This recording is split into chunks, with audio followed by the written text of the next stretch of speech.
सितंबर 1968 देश की राजधानी दिल्ली का मॉडल टाउन, जहां 9 बजे का समय होता है और दो सगे भाई अपनी दुकान को बंद करते हुए घर जाने की तैयारी करते हैं।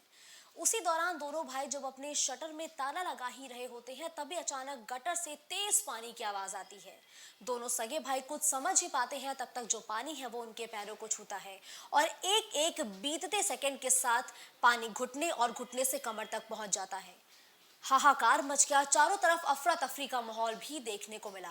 उस दौरान दोनों ही सगे भाइयों की दुकान से सटी एक दीवार थी, जिसकी मदद लेकर वो दुकान की छत तक भी पहुंच जाते हैं। 3 दिनों तक दोनों भाइयों का समय कुछ ऐसे ही बीता और हर एक एक बीतते सेकंड के साथ दोनों अपनी जिंदगी की गुहार लगा रहे थे।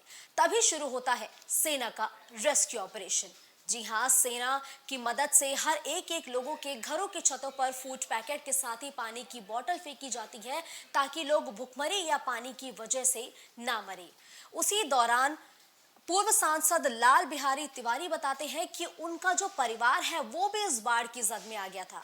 चारों तरफ हाहाकार मचा था, कोई समझ नहीं पा रहा था कि आखिर ये हो क्या रहा है। चीख पुकार की स्थिति पैदा हो चुकी थी। राशन की दुकानों से लेकर मेडिकल स्टोर तक लंबी लंबी कतारें देखने को मिल रही थी। सब महंगे महंगे दामों पर दवाई और राशन खरीद रहे थे, ताकि जो घर वाले हैं उनके वो सुरक्षित रहें और किसी की जान ना जाए। लेकिन अगर हम उस दौरान की बात करें तो बाढ़ ने इतनी तबाही नहीं मचाई थी।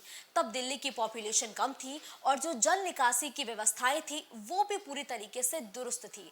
यानी कि पॉपुलेशन के मुताबिक जल निकासी की व्यवस्थाएं पूरी तरीके से सक्रिय थी और अच्छी भी थी। यही वजह है कि बाढ़ तो आई, लेकिन बाढ़ से ज्यादा नुकसान नहीं हुआ, यानी कि तबाही नहीं हुई।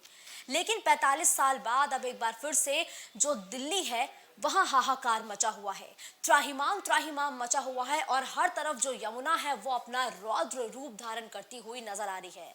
दरअसल हथनी कुंड बैराज से छोड़े गए पानी की वजह से जो यमुना है उसका जल स्तर हर एक दिन के साथ बढ़ता गया और खतरे के निशान के पार पहुंच गया, जिसकी वजह से जो दिल्ली के आसपास के इलाके हैं वहां पर पानी घुस गया। फिर एक एक फ्लोर तक लोगों के घरों में पानी घुस गया और बाढ़ जैसी स्थिति के बाद लोगों को परेशानियों का सामना भी करना पड़ा।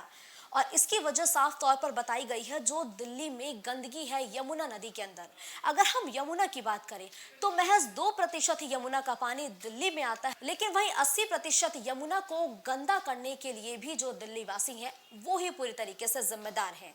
देखिए, यमुना नदी की रिसर्च करने वाले रोहित कुमार मिश्रा कहते हैं कि इतने सालों में यमुना नदी की साफ सफाई तक नहीं की गई। केंद्र सरकार से लेकर प्रदेश सरकार ने बजट पास किए, कई कई करोड़ों के बजट भी बनाए यमुना की सफाई के लिए, लेकिन उसके बावजूद भी जो यमुना की दुर्दशा है वो नहीं सुधरी।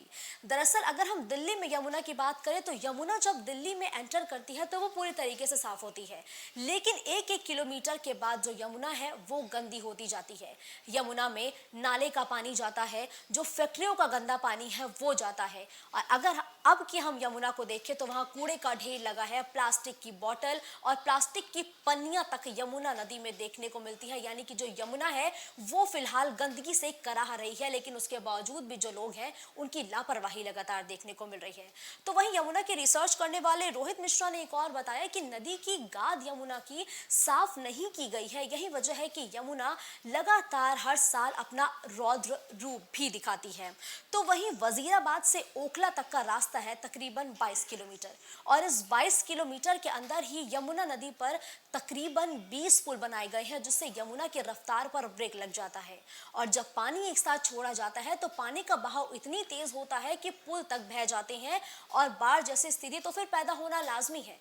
ये सब लापरवाही सिर्फ हमारी और आपकी ही है, क्योंकि देखिए सरकार कितने भी अभियान चला लेगी, जो ऑर्गेनाइजेशन है या यूं कहे कि पर्यावरण को बचाने के संस्थान है वो कितनी भी चीज़ों को चला लेगी, कितनी भी चीज़ों को इम्प्लीमेंट करने की कोशिश करेगी, लेकिन जब तक हम एक्टिव नहीं होंगे तब तक हमारे पर्यावरण को ऐसे ही नुकसान पहुंचता रहेगा। पहाड़ी इलाके से लेकर मैदानी इलाके तक बारिश की स्थिति देखने को मिल रही है, बाढ़ की स्थिति देखने को मिल रही है, क्योंकि लगातार इन बीते सालों में हमने अपने पर्यावरण के साथ खिलवाड़ किया, अपने पर्यावरण के साथ लापरवाही की और यही वजह है कि आज पूरी जनता उसका खामियाजा भुगत रही है। कई हमने खुद को मॉडर्न बनाने के लिए पेड़ों की कटाई की, तो दिल्ली को और मॉडर्न बनाने के लिए या यूं कहें कि और हाईटेक बनाने के लिए हमने यमुना के किनारे और शहरों का विस्तार किया, जिससे यमुना की चौड़ाई भी घट गई और जब बाढ़ आई तो एक बार यमुना अपना फिर से रौद्र रूप दिखाने को मजबूर हो गई।